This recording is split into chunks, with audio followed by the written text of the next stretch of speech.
Okay, now we have all 4 tires and wheels on the ground, so what we're going to do is rotate them. Since the front wheels are the driving wheels that actually pull the car, what we want to do is cross the front 2 and move them to the back. So we want our driver's side wheel to switch to the passenger side rear wheel, and we're going to want the passenger side front wheel to go back to the driver's side rear wheel. And then the rear wheels we're just going to bring forward. So this rear wheel is going to be on the front up here.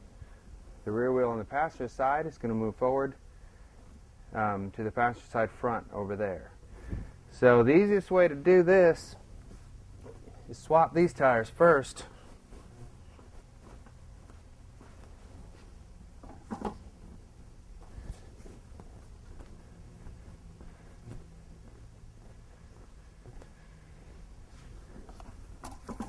Then after we do that, all we have to do is switch the front from the back.